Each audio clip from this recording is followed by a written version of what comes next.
વિદ્યાર્થી મિત્રો? મજામાં? આજે આપણે ધોરણ 5 ચેપ્ટર નંબર 2 આકાર અને ખૂણા વિશે આગળ અભ્યાસ કરીશું.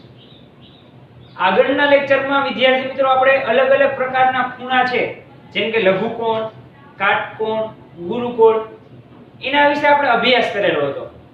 અને એની આપણે અલગ અલગ 10 આકૃતિઓ જોઈને આપણે એ જોયેલું હતું કે આ લઘુકોણ છે, આ આકૃતિમાં આ ગુરુકોણ બને છે. શું કામ ગુરુકોણ બને છે એના વિશે પણ આપણે માહિતી મેળવી હતી. શું કામ કાટકોણ જ બને છે? કેમ કે 90 અંશનો છે. આ બધી માહિતીઓ આપણે આગળના સેશનમાં મેળવેલી હતી. હવે સેમ એઝ એના જેવો જ એક ટોપિક અહીંયા છે, ખૂણા મેળવવાનો. અત્યાર સુધી વિદ્યાર્થી મિત્રો આપણે આકારો વિશે બધું ભણી ગયા. હવે લાસ્ટ સેશન થી આપણે મેં વાત કરેલી હતી કે હવે આપણે ખૂણાઓ વિશે સમજ મેળવીશું. તો આ એક ખૂણાઓ જ છે અલગ અલગ પ્રકારના, જેના વિશે આપણે ચર્ચા કરવાની છે. તો આજે તમારો 7મો ક્વેશ્ચન છે કે નીચે દર્શાવેલ ખૂણાનો ઉપયોગ કરી ચિત્ર દોરો અને તે કયો ખૂણો છે તે દર્શાવો. મતલબ અહીંયા તમને અલગ અલગ ખૂણા આપેલા છે, બરાબર? એ કયો ખૂણો છે એ તમારે અહીંયા બોક્સમાં લખવાનું છે. એક તમને તમારી સ્વાધ્યાય પોથીમાં અહીંયા જો મગરનું ચિત્ર અહીંયા દોરેલું હશે અને અહીંયા કીધેલું છે અહીંયા ખૂણો આપેલો છે, બરાબર? તો ઈ મગરનું જે ચિત્ર છે એ અહીંયા દોરવાનું છે. એમાં દોરેલું જ આપેલું છે અને એમાં લખેલું છે આ ખૂણો કાટકોણથી નાનો છે. એનો જવાબ તમને ઓલરેડી સ્વાધ્યાય પોથીમાં આપી જ દીધો છે, એટલે મેં પણ અહીંયા લખી જ નાખ્યો છે. હવે આગળથી બીજા ખૂણાથી તમને જવાબ આપેલા નથી, તો એ આપણે મેળવવાના છે. તો એના માટેની સિમ્પલ રીત એક જ, કઈ? તો કે 90 અંશથી નાના અને 90 અંશથી મોટા. આપણે એના માટે ઓલરેડી આગળના સેશનમાં એક યાદ રાખો કરીને નોટ લખાવેલી હતી. એ યાદ હોય એટલે આ પ્રશ્નમાં તમને કોઈ પ્રોબ્લેમ થશે નહીં. ચાલો હવે આપણે જોઈએ બીજો પ્રશ્ન. તો અહીંયા જો તમને અહીંયા ખૂણો આપેલો છે આ, તો એ ખૂણો કયો થાય યાદ કરો તો આ ખૂણાને આપણે કયો ખૂણો કહેતા? આવી રીતના ચિત્ર હોય, યસ, કાટકોણ થશે. કયો થશે? કાટકોણ. એમ કે તમે જોઈ શકો છો અહીંયાથી આમ એટલે આમ ખૂણો બન્યો.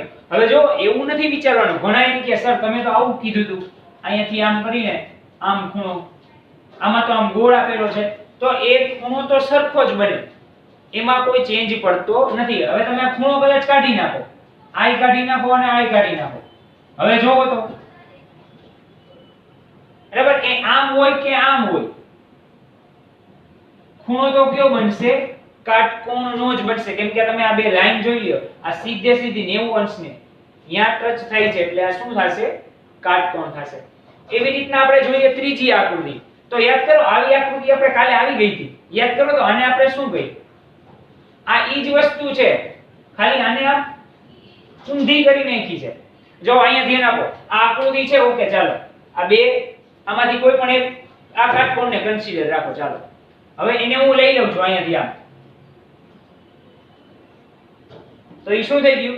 કાટકોણ જ છે. કોણ એ શું છે? ઈ જ છે, એમાં કઈ ચેન્જ થશે નહીં. આને કદાચ તમે ઊભી કરી નાખો આમ, તો જો એ આવી થઈ જાય આમ, અને અહીંયા તમારો ખૂણો બની જાય. તો આ કઈ નિશાની થશે? Yes, very easy. આ પણ કેની થશે? કાટકોણની જ થશે, બરાબર? આ કોઈ પણ રીતે પૂછે, હજી આમ ફેરવી દઈએ, સીધી બાજુ ફેરવી દઈએ, ટૂંકમાં ઊંધી છે, આમ ફેરવી દઈએ તો પણ ઈ આવે શું? કાટકોણ જ આવે. એમાં કોઈ જવાબમાં ચેન્જ થશે નહીં. આ વસ્તુ ખાસ યાદ રાખજો. ઓકે, હવે 4 નંબર. તો એમાં તમને કીધું છે કે અહીંયા ખૂણો આપેલો છે. તો જો યાદ કરો, તમને યાદ કરાવું. આવું કઈ હોય આપણે આવું, તો એને આપણે કાટકોણ કહેતા હતા. કાટકોણથી નાનો હોય તો લઘુકોણ કહેતા હતા, પણ આ બાજુ હોય તો આપણે ગુરુકોણ કહેતા હતા. આ કેવો છે? કાટકોણથી મોટો થશે. ટૂંકમાં આમાં આપણે લઘુકોણ ગુરુકોણ એવું મેન્શન કરવાનું નથી, ખાલી એવું લખવાનું છે કાટકોણથી નાનો કે કાટકોણથી મોટો. તો જો આપણે વાત થઈ હતી, આ શું થશે? કાટકોણ થશે. આમ બાજુ આવે તો શું થાય? કાટકોણથી નાનો થાય. 90 થી નીચે ગયા આપણે આ વાત થઈ ગઈ. આવું ગુણ હોય તો કે મગરનું મોં હોય, માછલીનું મુખ હોય, મનુષ્યનું પોતાનું મુખ હોય, આવું હોય. પણ આવું હતો કાટકોણ. હવે આ બાજુ જશે તો એ કાટકોણ કરતા કેવો થાય? મોટો થઈ જાય. તો અહીં જો એમ જ છે, આમ હતો કાટકોણ, હવે આ બાજુ ગયો જો, તો એ કેવો થઈ ગયો? કાટકોણ કરતા મોટો. તો અહીં હું લખીશ કાટકોણથી મોટો. જેમાં અહીં લખેલું છે કાટકોણથી નાનો, એમાં આવશે કાટકોણથી મોટો. કેમ કે અહીંયા તમે જો આમ હોય તો કાટકોણ હોય, પણ આ તો આમ છે તો એ નાનો થયો ને. પણ અહીંયા કેવું થતું હતું? આમ હોય તો કાટકોણ હોય, તો આ તો આમ વહી જતું હતું, એટલે એ શું થાય? મોટો થાય. ટૂંકમાં સિમ્પલ, આ કાટકોણ છે. હવે આ બાજુ જશે તો એ શું થાય? કાટકોણથી નાનું માપ થાય. આ બાજુ જઈએ તો કાટકોણથી મોટું માપ થાય. ઓકે, ચાલો આ જોઈએ. હવે આમાં પણ તમે જો આ ખૂણો નાનો છે, આને કદાચ હું આમ કરી નાખું, આમ બે માર્કરને, તો આવો ખૂણો બને. તો આ કાટકોણથી નાનો થાય. જો આમ હોય તો કાટકોણ, આ બાજુ હોય તો મોટો, પણ આમ થયું આ તો આ કેવું થયું? કાટકોણથી નાનો. અને જોતા પણ તમને ખબર પડી જાય આના જેવું પૂરું નથી. આ તમે જોઈ શકો છો નાનું છે, એટલે આ શું થાય? કાટકોણથી નાનું થશે. ત્યારબાદ છઠ્ઠી આકૃતિ જો, એમાં ચાલો ગેસ કરો, એમાં જે ખૂણો આપેલો છે એ કેવો હશે? તો એમાં પણ તમે જોઈ શકો છો આ આવી રીતના સીધી લાઈન છે, આમ હોય કાટકોણ હોય, પણ અહીંયા લાઈન તો અહીંયા આપેલી છે, તો એ શું થયો? Yes, very easy. ઈ પણ આની જેમ કાટકોણથી નાનો ખૂણો થશે. એટલે હું અહીં લખીશ કાટકોણથી નાનો. હવે પેલી તમને જે સ્વાધ્યાય પોથીમાં આકૃતિ આપેલી છે મગરની, આ ખૂણો આમનામ જ બને છે, પણ એને અહીંયાની ઉપર મગરનું મોં બનાવી દીધું છે. તો એવી જ રીતે તમારે પણ આ અલગ અલગ આકૃતિઓ છે, એમાં જાત જાતના ચિત્ર દોરવાના છે. એ તમારા મનપસંદ ચિત્ર દોરો એટલે ચાલે. એવું જરૂરી નથી કે મગરનું જ ચિત્ર દોરવું. જેમ કે અહીંયા એક ચોરસ છે, બરોબર? આ કાટકોણ આપેલો છે, હું આમ ચિત્ર દોરી નાખું તો ચાલે. જો આ ચિત્ર થઈ ગયું ચોરસ, બરાબર? ખૂણો તો અહીંયા હતો. આવી રીતના તમારે આ બોક્સ જે આપેલા છે એમાં એના ખૂણા લખવાના છે કે કાટકોણ છે એનાથી મોટો છે કે પછી એનાથી નાનો છે. અને એની સાથે સાથે તમારે ડ્રોઈંગ કરવાનું છે કે જો આ ચોરસ થઈ ગયું, અહીંયા મગર હતું, તો અહીંયા એમનેમ છે હજી કંઈક હું અહીં દોરી શકું. જેમ કે આ છે આવી રીતના, તો આને જે હું આમ કરી દઉં તો આ ડિઝાઇન થઈ ગઈ ને, એવું પણ અહીંયા બની શકે. તો આવી રીતના અલગ અલગ પ્રકારના ચિત્ર તમારા મનપસંદ. આપણે ખૂણો તો સાચો લખી નાખ્યો, એ જ મેઇન જવાબ હતો, પણ એ ખૂણામાંથી કયા ચિત્ર બને છે એ તમારે તમારા મનપસંદ તમારી સ્વાધ્યાય પોથીમાં દોરવાના છે. ઓકે વિદ્યાર્થી મિત્રો, 7મો પ્રશ્ન પૂરો કર્યા બાદ આપણી પાસે 8મો પ્રશ્ન છે કે નીચેના ચિત્રોમાં કયો ખૂણો દર્શાવેલો છે તે જણાવો. એટલે કે પેજ નંબર 26 ઉપર તમારી સ્વાધ્યાય પોથીમાં 8મો પ્રશ્ન છે. એમાં તમને અલગ અલગ 8 આકૃતિઓ આપેલી છે, બરાબર? એ આકૃતિમાં જો અહીંયા તમે જોઈ શકો છો, અહીંયા ખૂણો એંગલ બને છે, અહીંયા એંગલ બને છે, આ જગ્યાએ એંગલ બને છે. તો આ અલગ અલગ માણસની આકૃતિ છે, એ અલગ અલગ ક્રિયા કરે છે. જેમ કે અહીં બેઠો છે, અહીં તરે છે, ડાન્સ કરે છે, દોડે છે, આવું બધી વસ્તુઓ તમને આપેલી છે. તો આ બધી પ્રવૃત્તિમાં માણસ અને એના હાથની વચ્ચે અથવા તો એના પગની વચ્ચે કયો કયો ખૂણો બને છે એ આપણે જોવાનું છે. આમાં સાવ સિમ્પલ વિદ્યાર્થી મિત્રો, આપણી પાસે સિચ્યુએશન તો શું રહેશે?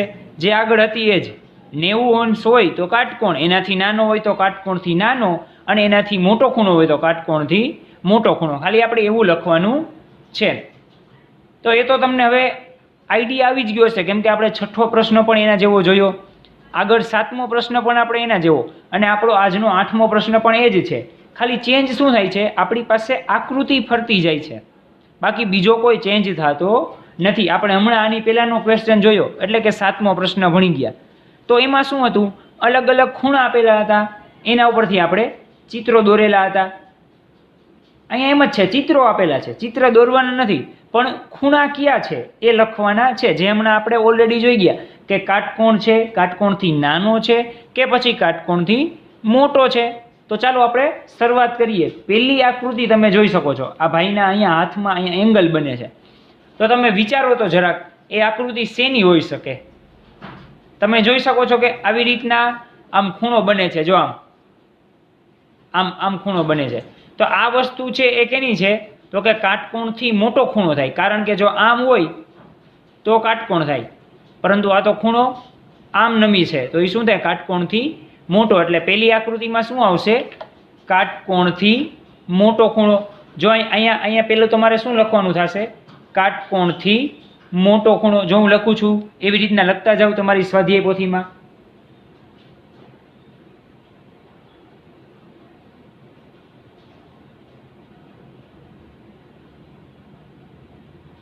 ઓકે, હવે બીજી આકૃતિમાં તમે જોઈ શકો છો કે એ ભાઈ સ્વિમિંગ કરે છે, એટલે કે તરવાની પ્રક્રિયા ચાલુ છે.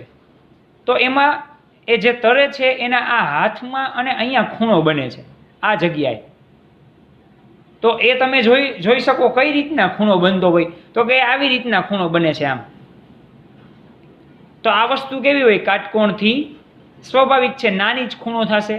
તો આમાં આપણે શું લખશી? કાટકોણથી નાનો ખૂણો. તો ચાલો લખો મારી સાથે.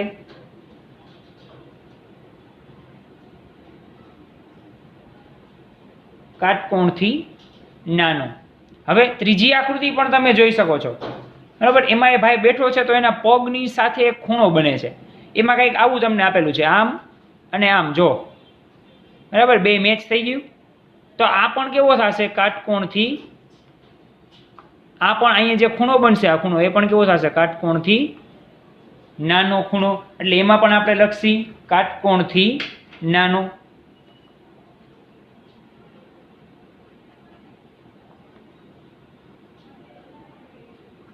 હવે ચોથી આકૃતિ તમે જુઓ, એમાં તમે જોઈ શકો છો કે એના હાથની સાથે ખૂણો બને છે આવી રીતના, આમ અને આમ. તો આ તમે જોઈ લો આવી રીતના હોય આમ, તો આ કાટકોણ થાય, બરાબર. પણ આનાથી વધુ છે જ આ બાજુ છે, તો એ કેવો થશે? કાટકોણથી મોટો ખૂણો થશે. એટલે હું અહીં લખીશ કાટકોણથી મોટો. ત્યારબાદ પાંચમી આકૃતિમાં પણ તમે જુઓ, એનો હાથ વચ્ચેનો જે શેપ છે એ આવી રીતના આમ છે, અહીંયાથી સેજ નીચેની બાજુ. એટલે એ પણ કેવો થશે? કાટકોણથી મોટો ખૂણો થશે. કેમ કે આમ સીધો નથી, સેજ નીચેની બાજુ છે. અને આ પણ આમ છે ત્રાસો, એટલે એ કેવો થશે? કાટકોણથી મોટો ખૂણો. આપણે લખશી કાટકોણથી મોટો. ત્યારબાદ છઠ્ઠી આકૃતિ જે આપેલી છે એમાં એક આવી રીતના આપેલો છે ખૂણો, અને બીજો ખૂણો છે એ અહીંયાથી આમ સાઈડમાં આપેલો છે. તો આ ખૂણો કેવો થશે? કાટકોણથી નાનો થાય. કેમ કે જો આવી રીતના આમ હોય તો કાટકોણ થાય, પણ આ તો અંદરની બાજુ આમ આપેલો છે. તો એક છઠ્ઠો એમાં છે શું આવશે? કાટકોણથી નાનો. ચાલો લખી લ્યો કાટકોણથી નાનો. ત્યારબાદ સાતમી આકૃતિ તમે જોઈ શકો છો કે એમાં એ ભાઈ જમ્પ કરે છે અને એના પગ જે છે અહીંયા ખૂણો બને છે. પણ એ કેવો ખૂણો છે? આમ અને આમ હોય તો કાટકોણ થાય, પણ આ તો એના કરતાં પણ મોટો પગ એનો આગળની બાજુ જાય છે. તો આ કેવો થયો? ખૂણો મોટો થયો. તો એમાં શું આવશે? 90 થી મોટા ખૂણાને આપણે શું કહી છીએ? યસ, કાટકોણથી મોટો ખૂણો. તો એમાં પણ આપણે લખશી કાટકોણથી મોટો. ત્યારબાદ આઠમી આકૃતિ જુઓ, એક્ઝેક્ટ જો એનો ખૂણો 90 ડિગ્રીએ છે. એટલે કે એક હાથ આ બાજુ આવી રીતના છે, બીજો હાથ અહીંયા છે, અને અહીંયા જે વચ્ચે ખૂણો બને છે કેવો ખૂણો થશે? કાટકોણ થશે. જો અહીંયા તમને આપેલો છે આ ખૂણો આવડો, આ બરાબર. તો એ કેવો થશે? એક્ઝેક્ટ કાટકોણ. આ ખૂણો, એટલે આપણે અહીંયા લખશી કાટકોણ. તો આપણે વિદ્યાર્થી મિત્રો 8 ક્વેશ્ચન છે એ સોલ્વ કરી નાખ્યા. એમાં આપણને ઓલરેડી એ લોકોએ કીધેલું હતું કે કા કાટકોણ હોય, કા કાટકોણથી નાનો હોય અને કા કાટકોણથી મોટો હોય. આ ત્રણમાંથી કોઈ પણ એક જવાબ તમારે લખવાના છે. તો એમાં જે 8મો જવાબ હતો એમાં કાટકોણ આવતો હતો, અને બાકીમાં કાટકોણથી નાનો અને કાટકોણથી મોટો એવા જવાબ આવેલા હતા. એ ક્યારે આપણને ખબર પડે? જ્યારે આપણે આગલા સેશનમાં મને યાદ રાખો એ નામની થિયરી યાદ રાખી હોય, બરાબર, અને આગલો સેશન વ્યવસ્થિત ધ્યાનથી ભણેલો હોય, એટલે એમાં તમારે કોઈ વાંધો આવશે નહીં. તો વિદ્યાર્થી મિત્રો, આજના સેશનમાં આપણે પ્રશ્ન નંબર 7 અને પ્રશ્ન નંબર 8 જોયો.